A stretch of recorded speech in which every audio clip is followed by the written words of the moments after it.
nosso Senhor e Salvador Jesus Cristo esteja com cada um de vós. Amém.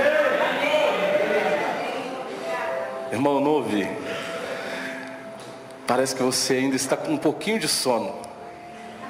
A graça e a paz do nosso Senhor e Salvador Jesus Cristo esteja com cada um de vós. Amém. Abra comigo a sua Bíblia num Salmo de número 23. Um dos salmos mais conhecidos da Bíblia.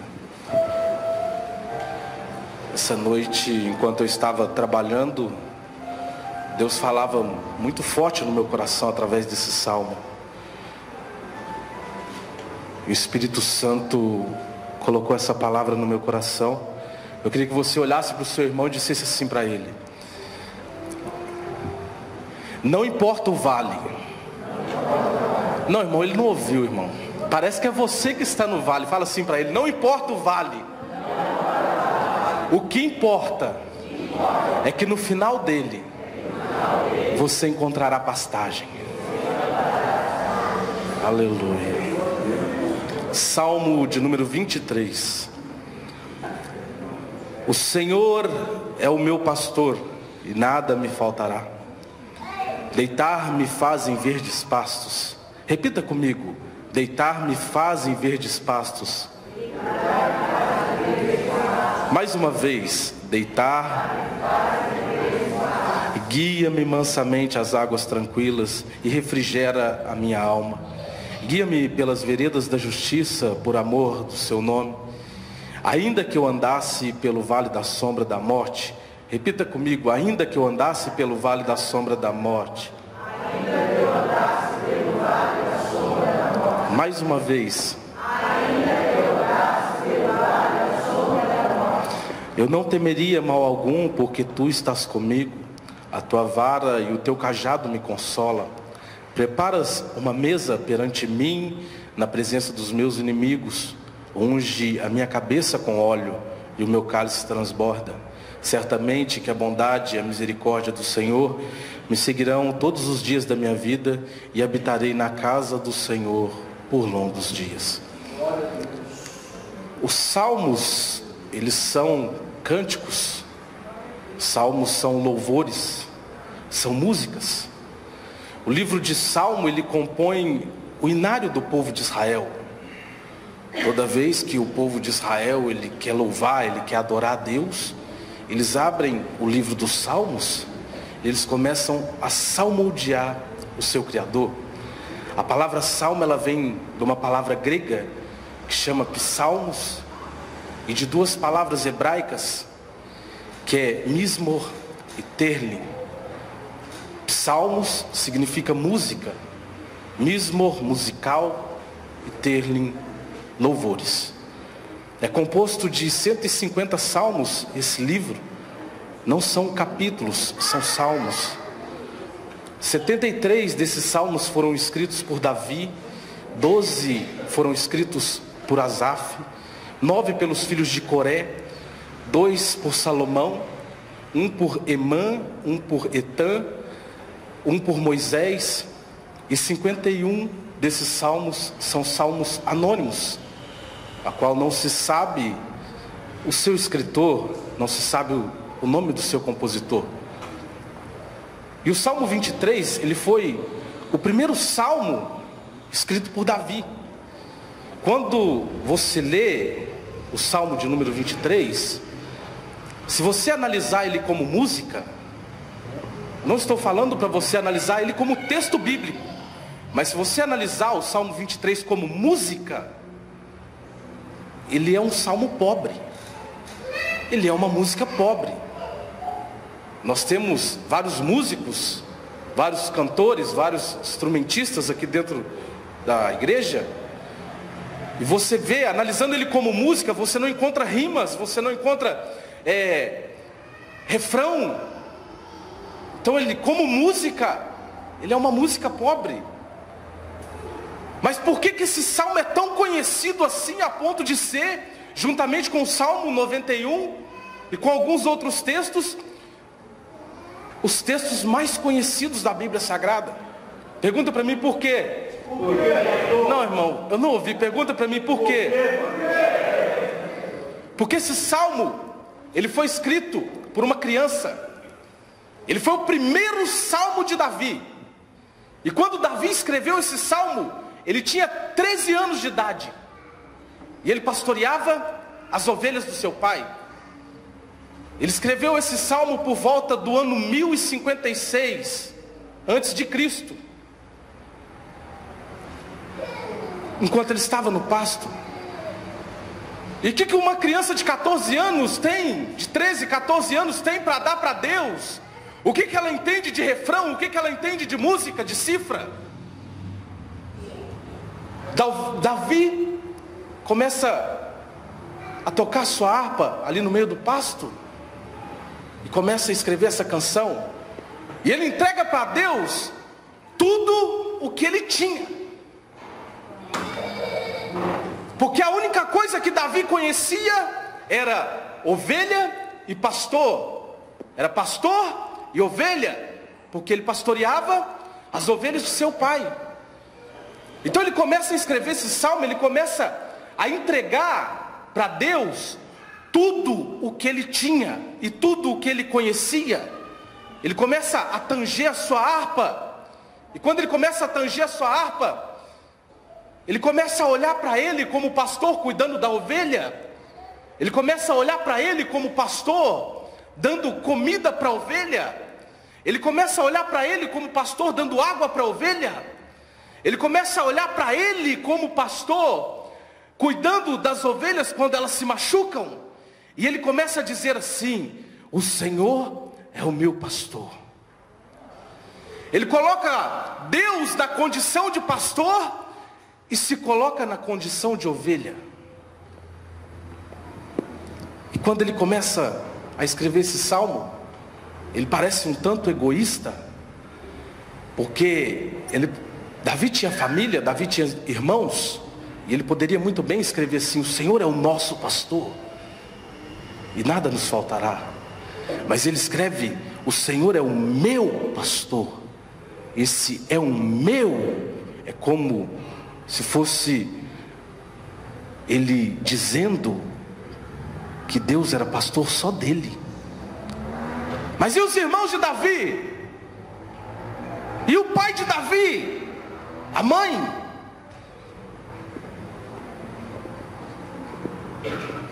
Presta atenção naquele menino de 14 anos sentado. Está sentado, as ovelhas estão comendo, pastando.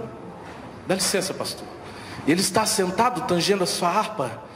E ele começa a escrever o seu hino. E ele começa a falar assim: eu vou escrever para o meu pai. Pai, cadê você? Não tem ninguém, meu pai não está aqui. Eu vou escrever para os meus irmãos. Cadê meus irmãos? Não tem ninguém. Mas de repente ele olha, ele fala assim: o Senhor é o meu pastor. Não, você não entendeu ainda. Davi estava olhando para o lado e não tinha ninguém, porque a sua família o desprezava por dois motivos.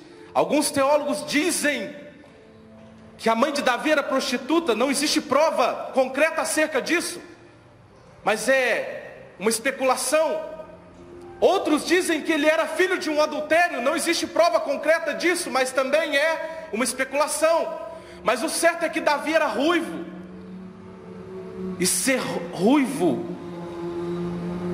era motivo para ser desprezado. E Davi não tinha ninguém do lado dele para ele colocar dentro desse salmo. Ele não encontrou o seu pai, não encontrou a sua mãe, nenhum dos seus irmãos para dizer: o Senhor é o nosso pastor. Faça assim com a sua mão que eu vou profetizar sobre a sua vida. Você pode estar olhando para o lado e não está encontrando ninguém para atravessar essa situação com você. Você pode estar se sentindo nessa manhã de domingo triste e abandonado, olhando para o lado e não encontrando ninguém para atravessar essa situação com você. Mas Deus manda dizer: eu sou a letra da sua música.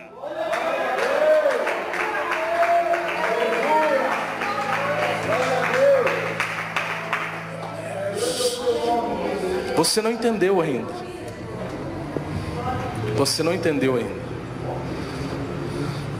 Deus está dizendo para você nessa manhã: ainda que todos os homens virem as costas para você, ainda que todos os seus parentes te abandonem, ainda que você olhe para o lado e não encontre ninguém para pelejar com você, ainda que você procure no meio dos seus amigos e não encontre ninguém para orar com você, ainda que você na hora de dormir se sinta sozinho, Ele manda eu te dizer: eu estou do seu lado, eu não te abandono, eu estou contigo, eu sempre vou ser a letra da sua canção. Abrada que assou. Meu Deus!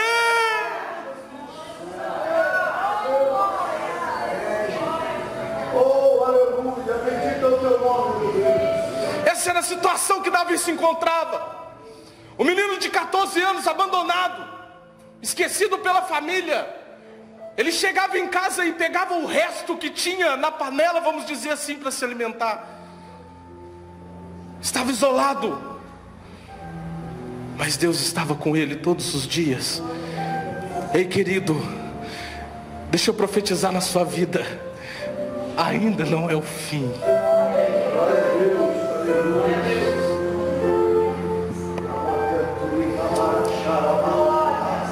Meu Deus, quantas situações que nós passamos, quantos momentos difíceis, momentos que nós só queremos um ombro amigo, uma pessoa para poder conversar. E quantas das vezes nós olhamos para o lado e não encontramos ninguém. Estamos igual Davi estava. No mundo humano pode não ter ninguém, mas no mundo espiritual o Todo-Poderoso está te ouvindo. No mundo espiritual o Espírito Santo está do seu lado. No mundo espiritual o Espírito Santo está ouvindo a sua voz, o seu clamor. No mundo espiritual Deus está movendo o céu em prol da sua vida. Talvez você não veja uma saída agora, mas em breve você vai ver a vitória de Deus. Ele continua a escrever esse salmo. Ele começa a dizer assim: deitar-me faz em verdes pastos. Isso me chama atenção, porque quando eu ligo esse deitar-me faz em verdes pastos ao versículo de número 4, que diz assim: ainda que eu andasse pelo vale da sombra da morte, eu vejo uma mensagem muito profunda aqui. Quando que uma ovelha anda pelo vale da sombra da morte? Quando? Davi estava na posição de ovelha e Deus estava na posição de pastor. O cajado do pastor, ele era usado para proteger as ovelhas. No exército de Davi, no futuro, depois dessa passagem, anos depois dessa passagem, ele usava pastores que manuseavam o seu cajado no exército, eram os valentes de Davi. Eles não lutavam com arco e flecha, eles lutavam com cajado. Porque o cajado servia para quando vinha o lobo, ele começava a movimentar o cajado e lutava com o lobo. Quando vinha o leão, ele movimentava aquele cajado e começava a lutar com o leão com aquele cajado. E a curvatura do cajado na parte superior servia para guiar a ovelha. Então ele começa a dizer assim: ainda que eu andasse pelo vale da sombra da morte, eu não temeria mal algum, porque tu está comigo. A sua vara e o seu cajado me consola. E eu comecei a me questionar: quando que uma ovelha anda pelo vale da sombra da morte? Pergunta para mim: quando? Não, eu não ouvi. Pergunta para mim: quando? Chegou aqui o meu leão. É você mesmo, vem cá. Esse aqui é o meu leão. E o Danilo é o meu urso. Vem cá, Danilo.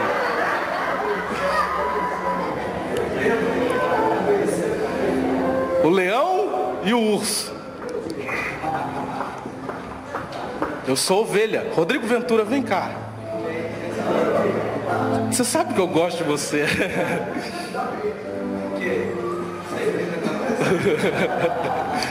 Esse aqui é o pastor, fica de cá. Fica aqui assim, ó, numa posição estratégica. Fica aqui assim, virado para o leão. Esse leão, olha aqui, meu Deus, tamanho. E para o urso. Então, quando que uma ovelha, ela passa pelo vale da sombra da morte? Quando? Pergunta para mim, quando? Quando ela está caminhando e de repente ela se depara com um leão. Aí ela começa a temer, porque o que vai fazer uma ovelha diante de um leão? E de repente ela olha para o lado e está o urso. Miau. É que esse urso não comeu mel, está com as cordas vocais meio abaladas. Mas a ovelha, ela vem e se depara com o leão, e se depara com o urso, e ela começa a tremer, porque ela chegou no momento da sua morte. Uma ovelha não tem o que fazer diante do urso e do leão. Mas Davi está escrevendo assim, ó: ainda que eu na minha caminhada, que eu no meu dia a dia, eu chegue e me depare com o urso, ainda que eu me depare com o leão, eu vou olhar para o lado e eu vou ver o cajado do pastor.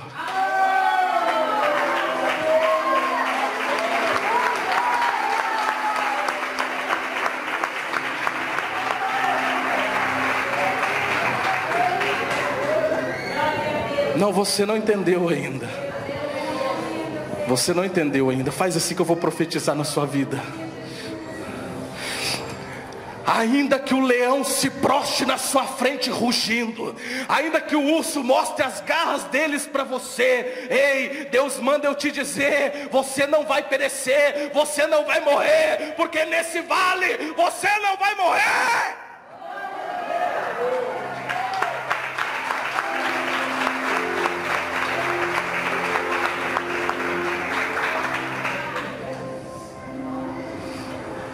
Então Davi está falando assim: não importa o que eu vou encontrar, não importa o tamanho do leão que vai se levantar contra a minha vida. 14 anos ele está dizendo para Deus: Deus, não importa o tamanho do urso, não importa a idade do leão, o que importa é que quando eu olhar para o lado, o cajado do pastor vai estar estendido e ele vai estar em pé para me proteger. Não, você não entendeu ainda. Eu estou dizendo para você que tudo isso que você está passando, tudo isso que você está enfrentando, não veio para te matar, mas veio para fazer você ter mais confiança nesse pastor que te guarda, que te salva, que te cura, que te dá alimento, nesse pastor que cuida da sua vida, que é Jesus Cristo.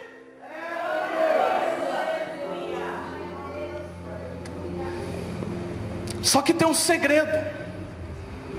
Tem um segredo aqui. Só sobrevive ao vale quem anda. Só sobrevive ao vale quem anda. Só atravessa as dificuldades quem caminha.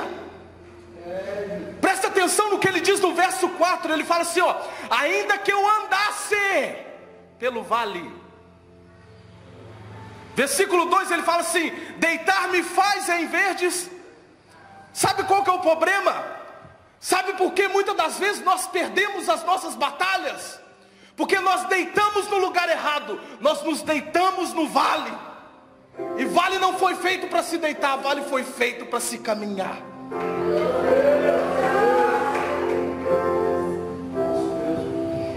Você não entendeu ainda.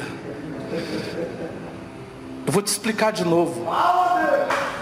Você só vai sair dessa situação que você se encontra no dia que você bater o pé no chão e falar assim: Deus, eu sou fraco, o urso se levantou, o leão se levantou, mas eu vou andar mesmo com a minha pouca força, eu vou andar, mesmo com a minha pouca força, eu vou caminhar, mesmo com a minha pouca força, eu vou orar. Aí você vai sair do vale.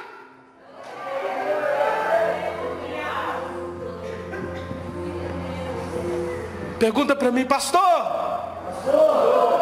e depois do vale? Você vai encontrar pastagem.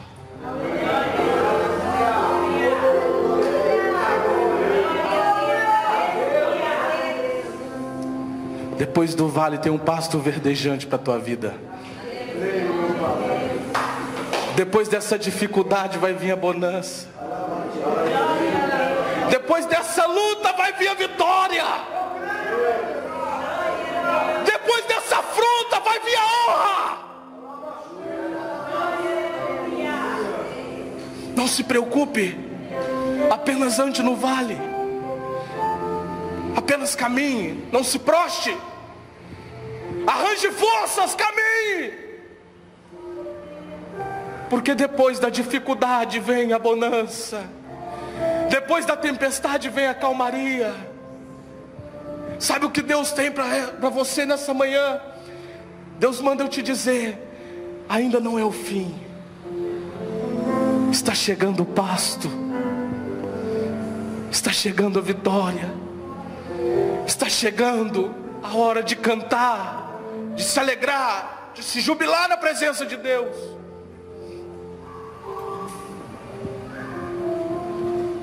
Sabe o que tem para você depois do vale? Pergunta para mim o quê? Não, eu não ouvi. Pergunta para mim o quê? Versículo 5. Preparas uma mesa perante mim na presença dos meus inimigos. Você sabe de quem Davi estava falando aqui? Ele estava falando assim: eu não encontrei ninguém para pôr nessa canção. Quando eu comecei a escrever, eu não encontrei meu pai, eu não encontrei meus irmãos, porque todos me desprezam, porque todos me abandonaram. Aí de repente o profeta Samuel chega à casa de Jessé e unge a Davi, e ele termina de escrever o salmo. Ele fala assim: Deus, eu não encontrei ninguém para pôr nesse salmo. Eu andei pelo vale da sombra da morte, mas o pasto chegou, porque hoje na frente de todos que me desprezam, você está ungindo a minha cabeça, está me ungindo como rei de Israel. Não, você não entendeu ainda. Eu quero que você se levante, porque eu vou encerrar essa mensagem, mas eu vou encerrar ela de forma profética. Quero que você faça assim com a sua mão. Todos aqueles que te abandonaram, todos aqueles que te humilharam. Isso aqui não é vingança, irmão. Não estou sendo vingativo, não estou profetizando vingança. Eu estou profetizando que todos aqueles que desacreditaram em você, eles vão ver, eles vão contemplar a vitória de Deus sobre a sua vida. Eu estou profetizando que todos aqueles que te apedrejaram vão ver a exaltação de Deus. Eu estou profetizando que todos aqueles que te abandonaram vão se aproximar de ti e vão falar assim: verdadeiramente Deus é sobre a sua vida, Deus é sobre a sua casa, Deus é sobre os seus negócios, Deus é sobre a sua família.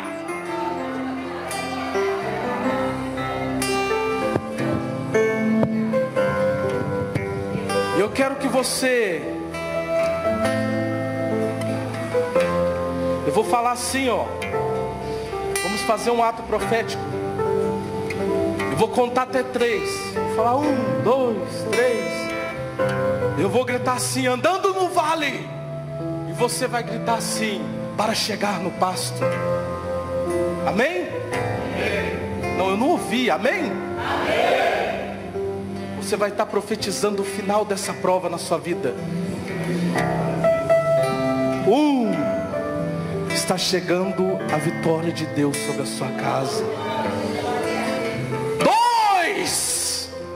Assim como o sol brilhou essa manhã anunciando um novo dia, ele brilha sobre a sua vida anunciando um novo tempo. 3. Esse vale não veio para te matar, porque você está andando no vale.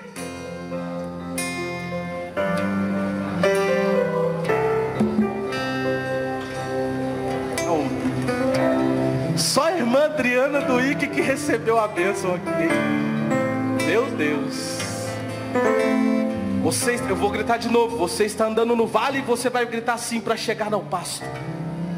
Porque quando você, como ovelha, anunciar isso, você vai estar anunciando que acabou o tempo em que o leão se levantou contra a sua vida e chegou o tempo de calmaria sobre a sua vida. Então, andando no vale,